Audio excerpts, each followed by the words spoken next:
Now, of course, we're in the age of Zoom. Well, do all those meetings that you're doing actually need to be conducted via video? Because for a lot of people, and this is true for extroverts too, the video component of Zoom adds a whole other layer of exhaustion for lots of reasons that we could talk about. And is it really necessary? A lot of people listening to this are like, praise be if I could just turn off the video. Yes. Praise be, exactly. Yeah. There's so many things wrong with video conferencing, but I think the biggest really is the way in which you can't you have this choice between, staring into the camera in order to make it seem as if you're having eye contact with the person versus are you actually having eye contact with the person who you're looking at? And I think that that's especially an especially exhausting dilemma for introverts, because if you're somebody who is not always so comfortable with every social interaction, one of the best ways to override that discomfort is through tapping into your natural empathy and your natural curiosity for the person who you're speaking with. And when you can't actually look them in the eye without them feeling as if you're not looking them in the eye, that interrupts that whole process. Yeah, the am I looking at the camera? Am I looking at the person's face choice? It's an awful choice.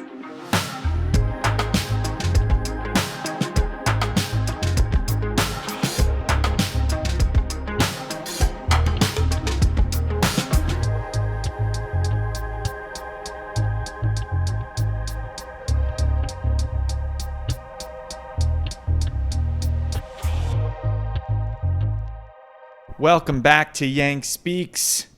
This is your co-host, Zach Grauman, doing a quick intro before we hop into the episode. I hope you guys are well. This is one of our first in a while audio-only episodes of Yang Speaks. Now, why are we audio-only? I know many of you are very disappointed not to see our beautiful or funny-looking faces, depending who you're asking. But the reality is, in the news of the week, Andrew Yang has coronavirus.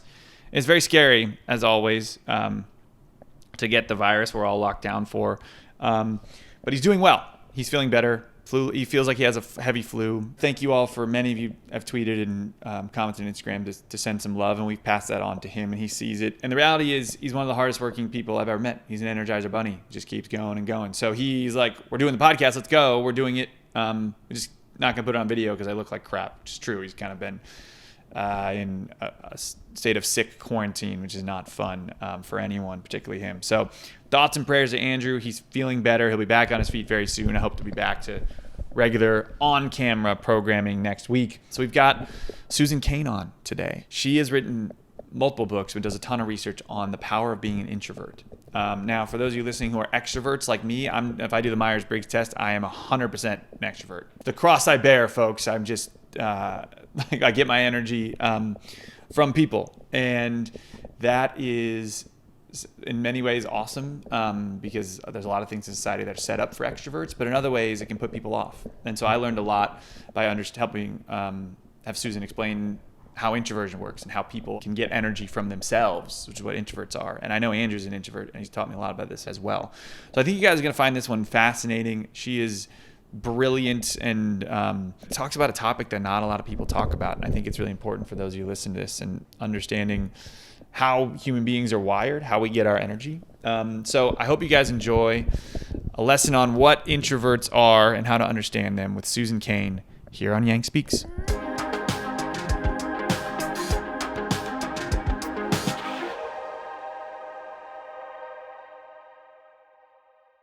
I want to tell you guys about one of the most ultimate life hacks, and it's called Blinkist. And what Blinkist is a shortcut to sounding smart. At least that's how I see it. But reality is, it is a way to simplify long books so you can get the gist of it and get the main takeaways. It's designed for busy people. So Blinkist is super unique, and it works on your phone, your tablet, your web browser, whatever you prefer. It takes the best key takeaways, the need-to-know information from thousands of nonfiction books, and condenses them down into just 15 minutes that you can read or listen to. Blinkist is made for busy people like yourself who want to get the main points from a book quickly so you can use that information right away in real time. And with its audio feature, you don't have to read it on your phone. You can just finish the book while you're commuting, on your lunch break, or if you're lying around during coronavirus. 12 million people already using Blinkist right now, including yours truly. They have a massive growing library from self-help to business to health to history books, you name it. With Blinkist, you get unlimited access to read or listen to a massive library of condensed nonfiction books, all the books you want for one low price. So right now, for a limited time, Blinkist has a special offer for just our audience. Go to Blinkist.com/Yang and try it free for 7 days and save 25% off your new subscriptions. The Blinkist, you spell it Blinkist, like you blink. Blinkist.com/Yang. Start your free 7-day trial and then get 25% off your new subscription. Pretty awesome. Blinkist.com/Yang.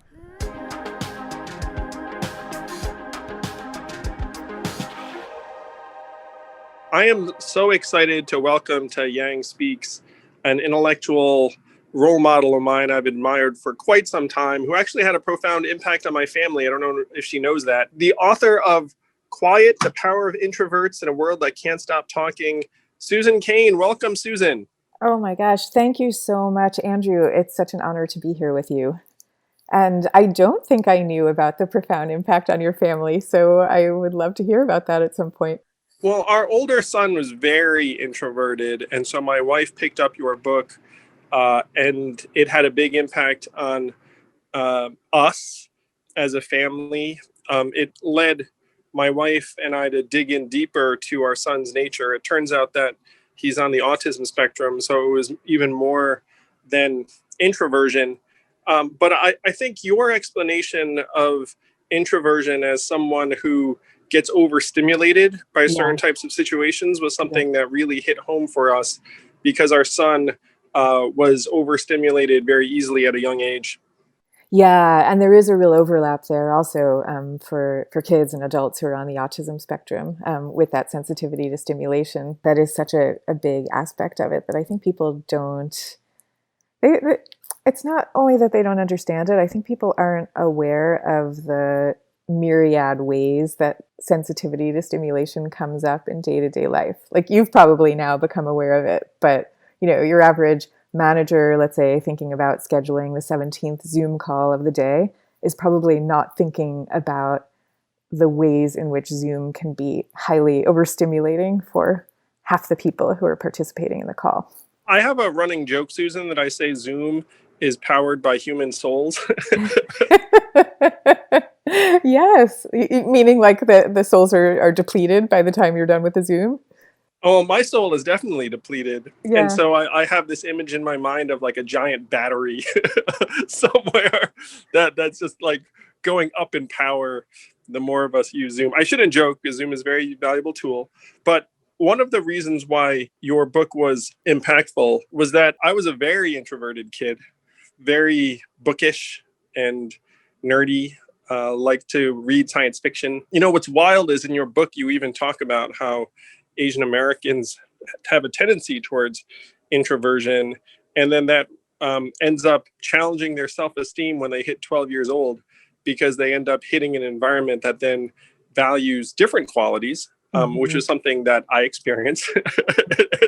So I kind of had that self-esteem challenge at age 12 on. It was really difficult. It's wild, because at this point, I am theoretically very extroverted in terms of action, but I still feel myself to be an introvert. And that definitely was true on the presidential trail, when after a full day of campaigning, I would often feel very, very depleted and need just to stare into space for a while. I can imagine. And the first question, of course, that's going through my mind is your choice of profession and your choice to pursue the presidency. Is that something that you're doing despite your true temperament? It's what I think you refer to in the book as like free trait theory, where if you really feel strongly about something, then you can get yourself to do it. I think that was the adaptation I made well before I ran for president. It was actually when I tried to start a business in my 20s, because like you, I was an unhappy corporate attorney. But I lasted only 5 months at Davis Polk. I thought to myself at the time that I had gotten the best job I could get based upon schooling. Davis Polk was a great firm. And then I said, well, if I'm going to have the kind of career I want for myself, I'm going to have to develop these other qualities. Those qualities were around entrepreneurship and salesmanship to a degree. And so during that time, I said, okay, I guess I'm going to have to get better at these things if I'm going to be able to have the kind of career I want for myself or impact I want to have. It's really interesting to me, though, because I think, as somebody who sees your political career more from afar, that one of the strengths that you have is that you come across as a regular person who's in politics, as opposed to as a career politician or as somebody who's been grooming to be a politician all his life. And so I think in a way you're doing what many introverts learn to do, which is to make of their natural tendency a strength, but to make it in their own image instead of trying to be some other type of person. Well, thank you. That's very high praise. I still wince a little bit if someone calls me a politician, honestly. Though it's factually accurate. I mean, I don't take it as like an insult or anything. So I have to say, Susan, it is almost impossible for a book to genuinely set off a revolution of some kind. But I think that your book actually did it. and I laugh, but you struck such a chord. And then there were so many people that were kind of suffering in silence before your book came along. And then it feels like you kind of unlocked or unleashed all of this suffering and potential energy around trying to build workplaces and a society that are more mindful of folks who become overstimulated by various social situations. It's really been incredible. How did you end up plugging into this work initially? And then tell us about really the last number of years, because this book came out in 2012.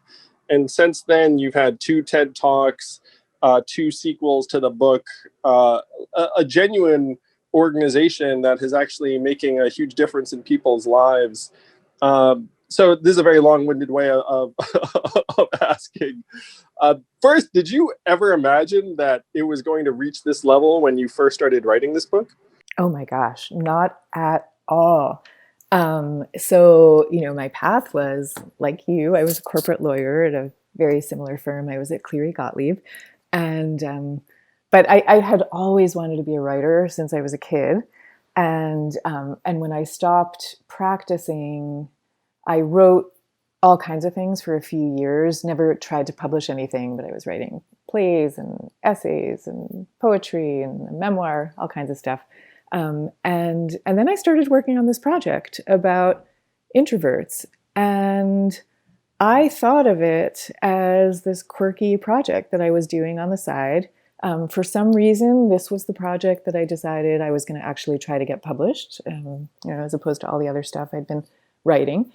But even though I started working on a book proposal and, went into the whole publishing thing, I thought of it as my quirky, idiosyncratic take on the world. I thought I'd be happy if the book got published and a few people bought it. But I had no idea of the nerve it was going to tap when I first started working on it, for the reason that I think you just touched on, which is most people have been experiencing what it's like to be an introvert in an extroverted culture in silence. No one ever talks about it. No one ever did talk about it. So I didn't know that so many people felt that way. And I also didn't know so many people who felt that way would be so happy to come forward and start chatting about it as they did. But I got my first inkling when my agent and I first pitched the book proposal to the publishing houses, and it set off this crazy auction, and I started meeting with all the different houses, and having all these meetings, and one by one everybody started identifying themselves as introverts. So Well, that's I'm sure the publishing world is very introvert heavy. it is. It is. But so this is the thing that kept happening. So you could so that's what I said to myself. That was when it was all just beginning, and I thought, okay, well, that's just the publishing world. That's a really introverted space, right? Because it's book people. But then some years later, after I'd written it, the book came out, and the first thing I did practically was give a TED talk about it. And TED is this environment of all these sort of mover shaker type people, lots of CEOs and people kind of striding across the world in one way or another. But in that environment too, I happened to be one of the first speakers, and I came off the stage and was immediately surrounded by all these other people, all these people who were telling me that they too were secret introverts and they had never talked about it before, or they had never even realized it themselves. But that's really who they were. And this is what started to happen no matter what environment I found myself in. Like half the people were talking about how intensely this described their story. Something like a quarter to a half of all people are introverts. Is that correct? Yeah, that's right. There's different studies. And so one study found that it was about a third of Americans, and another study, 50%. So, I think we're safe to estimate that it's 1 out of every 2 or 3 people that so that's a lot of people in your family, in your workplace, in your campaign, anywhere you go.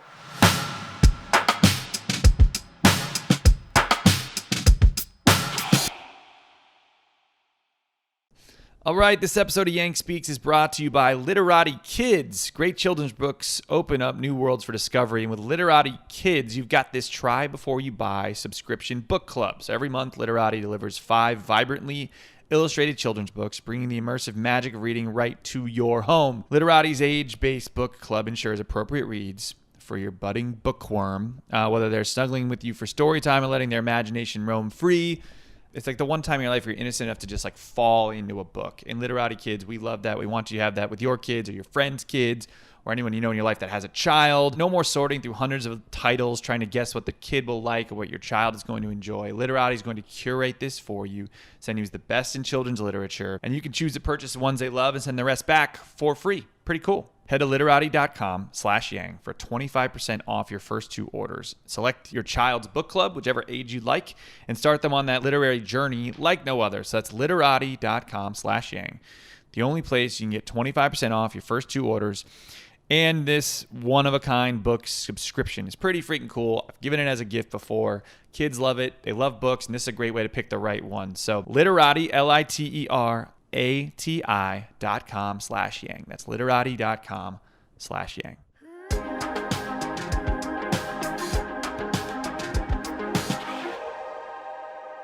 So you pitch your book.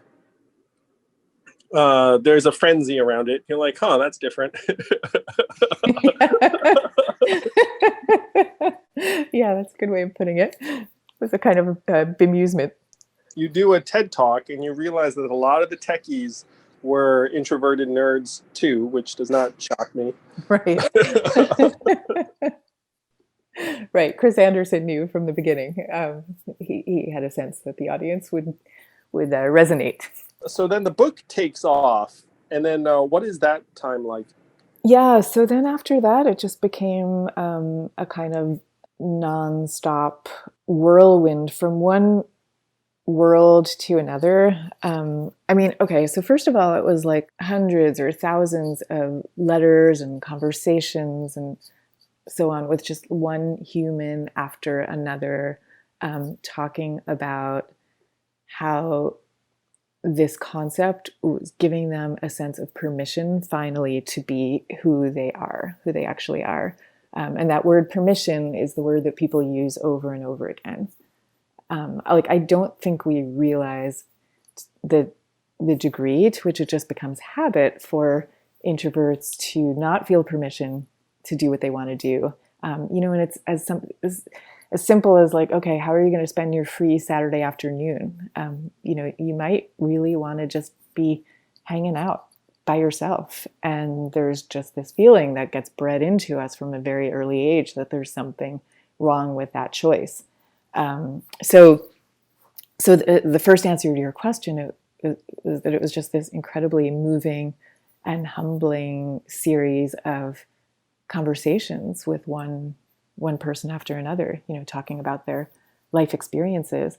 And then the other aspect of it has been watching the ways in which these ideas can really improve institutions, whether you're talking about schools or sports teams or companies. And I've been so gratified to see how open and willing people are to embrace these kinds of ideas, because the message is kind of like, well, as an institution, this if I'm speaking to a school or if I'm speaking to a company, the message is, well, as an institution, you haven't been getting it right thus far. And you can imagine that being a message that people would resist. But that hasn't happened. I've found instead that people are really receptive and, they get it. We're talking about half of our population. Why would we not want to get it right? Why would we not want to make a few tweaks that would harness the energies and the talents of half our population? Why would we not do that? I've seen this adopted now in every kind of institution that you can imagine. And it's just incredibly exciting. Let's say that someone listening to this right now is a manager and is thinking, oh, you mean like maybe there's something I can do that will actually help some of my people feel more comfortable or be in better position to produce? Like, what kind of tweaks are we talking about in a typical organization? How do they do things customarily, and then how might they tweak it? Well, there's really a lot. The number one thing would be getting this to just be a subject that people talk about readily and comfortably, and where you can kind of just joke around with each other about what everyone's temperament is. Like I'm just thinking of a conversation that I had with a professor, Bob Sutton, business school professor, and he was talking about how so many academics are introverts, and that there's a way in which many academic institutions make it comfortable for their professors to be that way. And I asked him, well, what do they do to make it comfortable? And he said, it's a kind of intangible thing. It's just a kind of joking around of like, yeah, of course, you're going to want, you just taught a class. Of course, you're going to want to go off and take a break now. It's an affectionate, comfortable, easy joking around about these differences. So the first thing I'm talking about is just a sort of shift of consciousness. But in terms of specifics, there's a lot. One thing would be to become more mindful of how many meetings you are having and how many of them are actually necessary. And then when you do need to meet as a staff, as a team, how are those meetings conducted, and how much exhausting self-presentation is involved as opposed to just the pure exchange of ideas or the pure enjoyment of each other's company. So, now, of course, we're in the age of Zoom. Well, do all those meetings that you're doing actually need to be conducted via video? Because for a lot of people, and this is true for extroverts too, the video component of Zoom adds a whole other layer of exhaustion for lots of reasons that we could talk about. And is it really necessary? A lot of people listening to this are like, praise be if I could just turn off the video. Yes.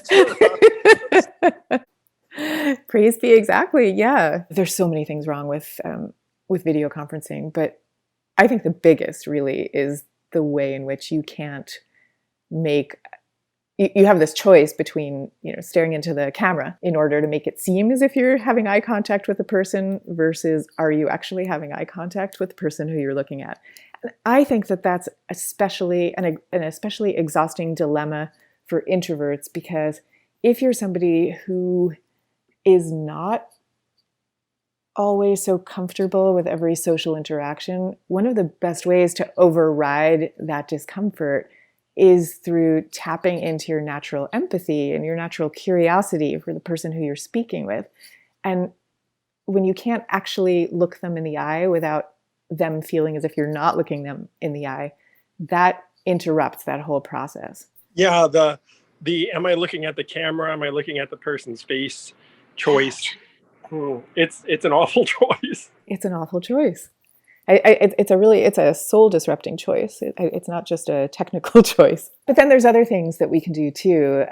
So things like opening up a meeting with a kind of round robin where everybody is given their appointed time to speak as opposed to having to jockey for position is very helpful for anybody who is either biologically introverted or more introverted for reasons of gender conditioning or cultural aspects or whatever the reason. There's a lot of different reasons that some people are going to be a lot more hesitant to feel that they're interrupting someone else or to kind of jockey for airspace. So the more that airspace can be granted without you having to go through that process, the more you might hear from everyone. At one of my organizations, we had a rubric called substance to word ratio. Does the person actually deliver like high substance to word?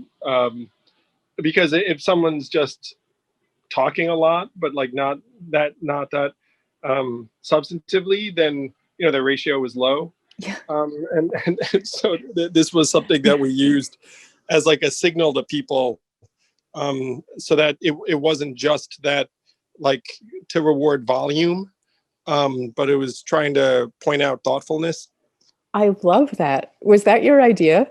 That was my idea. The substance to word ratio. It was one of like the rubrics that was used. And then after people heard that was a rubric, behavior changes completely, because all of a sudden, like the people that like to do a lot of talking, all of a sudden are like, wait a minute, maybe I should like rein it in a little bit.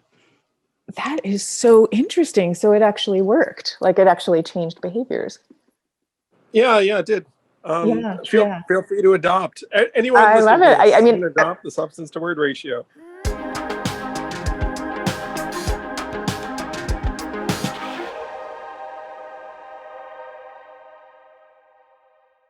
Okay, raise your hand if you're having a miserable time this pandemic. I was talking to my grandma, and she said that she calls the pandemic the pandemic, which is funny because she never swears. So she's pushing 90. Anyway, bless her heart. I thought it was hilarious. And so this is one of the reasons we have an awesome sponsor on Yang Speaks called BetterHelp. And it's important any time of year, but given this lockdown pandemic we're all enduring right now, it's even more timely and relevant. So BetterHelp will assess your mental health needs virtually and then match you with your own licensed professional therapist. So it's online, virtual mental health. And it's important now. So you can start communicating under 48 hours. It's not a crisis line. It's not even self-help. It's just professional counseling done securely online. So you can send a message to your counselor that you get anytime. You get these timely, thoughtful response, like real responses. And you can schedule weekly video or phone sessions. And you don't have to sit in a waiting room either, which is nice. You don't have to talk to your grandma about it. You don't have to talk to anybody about it. It's between you and a professional. And so you can get expertise in depression, stress, anxiety, relationships, sleeping, trauma, self-esteem, grief, you name it. And right now for me, it's energy. It's like, how do I keep going? How do I not lose my mind? I got to take walks. I got to think about how I'm processing emotions, how to care more. It's a big thing I'm working on, having more empathy. So I want you guys to start living a happier life, happy and healthy life during this pandemic. And as a listener of Yang Speaks, you're going to get 10% off your first month, which is great. So you visit our sponsor, betterhelp.com/yang. Join over 1 million people who've taken charge of their mental health. It's a perfect time to do it. That's BetterHelp, HELP.com/yang.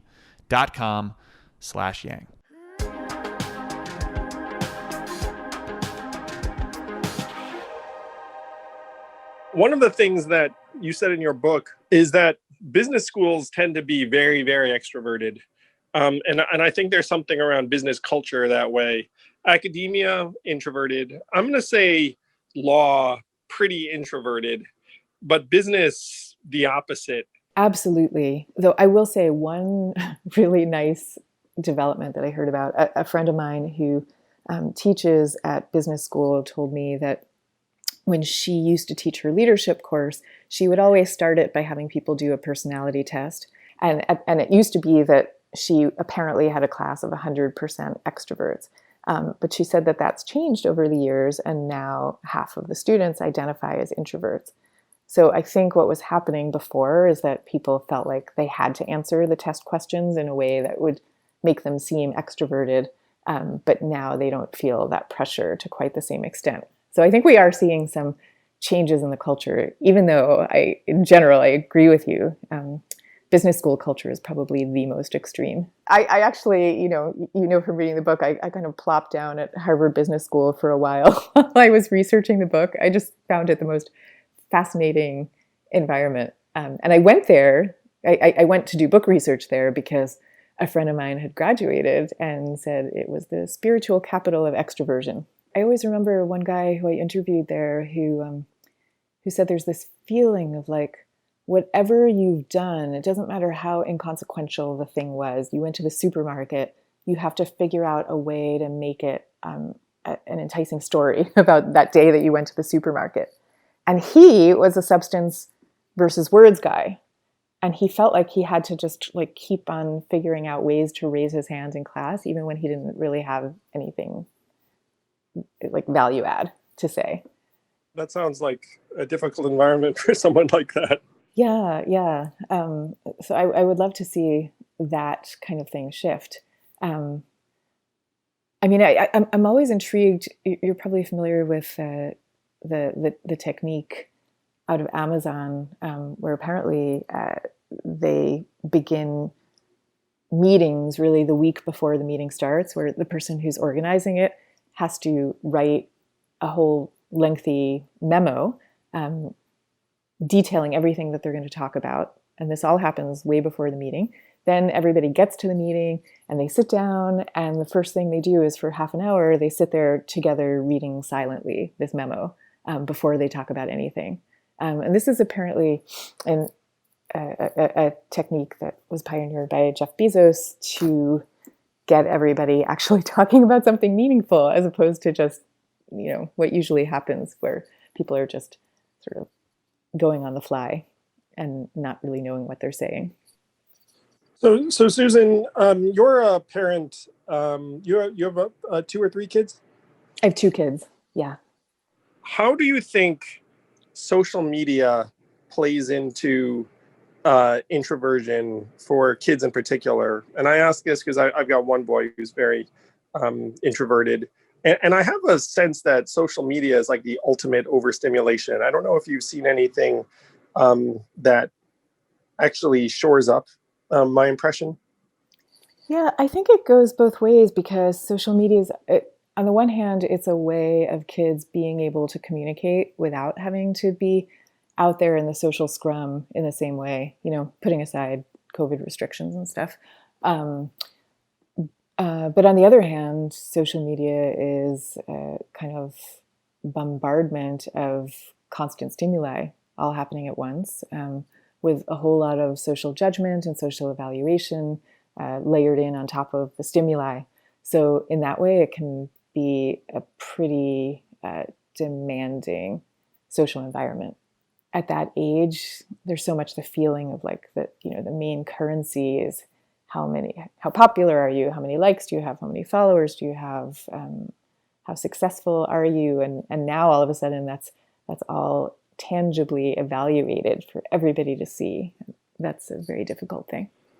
I thank my lucky star social media didn't exist when I was a kid.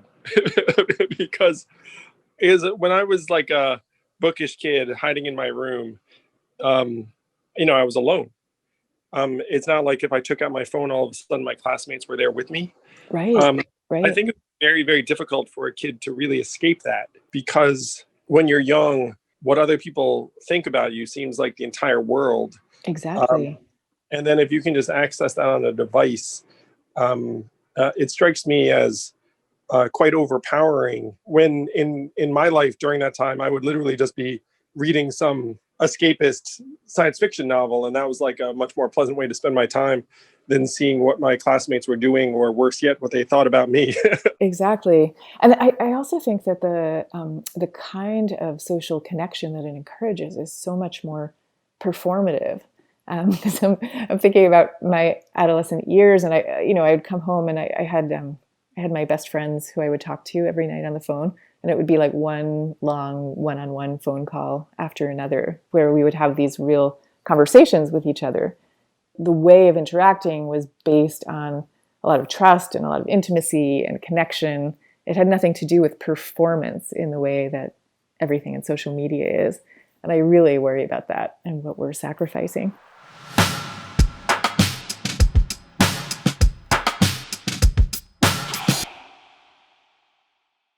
So Andrew and I have gotten new mattresses from Helix Sleep, and we love them. And now that Andrew's in quarantine for coronavirus, he has sleep in his kid's room, and they do not have a Helix mattress. We're working on that, but they do not have one, and he is miserable. Poor guy.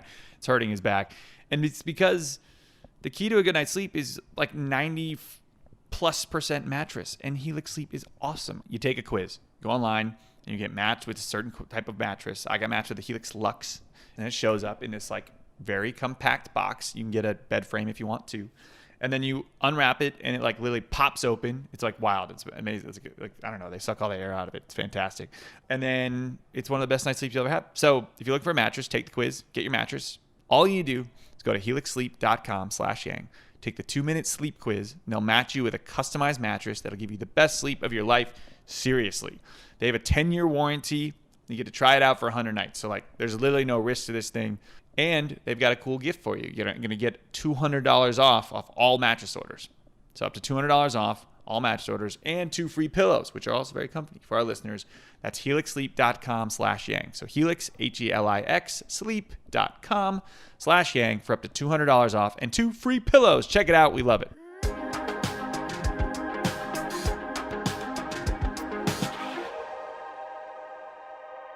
I have a question for you, just with that incredibly vivid image that you just painted of yourself in your bedroom at that age, reading your science fiction. So what was the transition from that to a life in politics? And I know it was by way of 5 months at a law firm, but like if we went back and told your 13-year-old self that you would be doing later what you're doing now, would he be completely shocked, or were the seeds of it there back then? I think he would be shocked. You know, what's funny is the seeds of it, I think, were in those science fiction novels. I said years later in a book that was much less successful than yours, my first book. But it was that I said when I was a kid, I dreamed about going in the woods and slaying a dragon. Not being the scribe, and that was a dig at my time as a lawyer because I thought I was the scribe. Yeah, you were. So I was like, this isn't what I was like, put on this earth to do, or my parents immigrated to this country for me to do. So I wanted to do something I was proud of. Maybe I really internalize the morality of these like fantasy or science fiction novels, but they tended to have like, someone overcoming some degree of like challenge or adversity for some greater purpose. And so I thought, well, I should try and do that too. And that started out with me trying to start a business and failing, and then working at a series of other startups, and then eventually having some degree of success. And then the real purpose-driven juncture was when I started this nonprofit, Venture for America, in 2011. And that required all sorts of new behaviors. And a lot of it, Susan, is that like I see what my organization needs, and then I try and adapt to fulfill that role. Mm-hmm. And so this nascent nonprofit that I started required me to become this spokesperson, ambassador type. And so I started taking that on. But it was an evolution over time, because starting from when I left the law, like I had different degrees of customer facing responsibilities. Another thing that did happen to me when I was young was that I was on the U.S. National Public Speaking and Debate team in high school. Mm-hmm. And I ended up competing the World Championships in London. So there was like a period when I was made to think that I was an above average communicator. And that time was still based on my nerdiness in my mind. Like, it was that I was like, coming up with good arguments and ideas. But at some point, I started to feel like I could do these things if I needed to. Did you have shyness about being on stage when you were in high school, entering those competitions? Or was it like, if you were in the realm of ideas, then you were okay? When I was younger, I was miserably shy of being in the spotlight. I remember crying when I was asked to present in front of the class, so much so that eventually the teacher just gave up. Wow. How old were you when that happened? Maybe third or fourth grade, something along those lines. Mm-hmm. So what made you do public speaking and debate team in high school? Like, was that a slaying of a dragon in and of itself? Or was it like, this is ideas, so it's okay? One of the things that happened to me, Susan, is that like I found myself wanting to have different kinds of experiences. Like I didn't want to cut myself off from various experiences. Yeah. But this is actually kind of true in my approach today, is that like I'm still just trying to get stuff done. Like I kind of wanted to have the experience and put myself forward kind of independent of like feeling like I was going to be lauded for it or made fun of for it. Seems like what you did was set ego aside. You were more focused on the thing in and of itself. That's what it sounds like. I still wouldn't say that I sought it out or thrived on it. I think that I went for very, very long periods of time without that kind of experience and was totally fine. Right. And if there were a way now to be in public service without having to do all the really out there front-facing things that one has to do, would you be perfectly happy? My dream, Susan, is that I could just like write things and put them out into the world, and then people would be like, oh, that's a great idea, we should do that. I totally understand. I can't even tell you how much.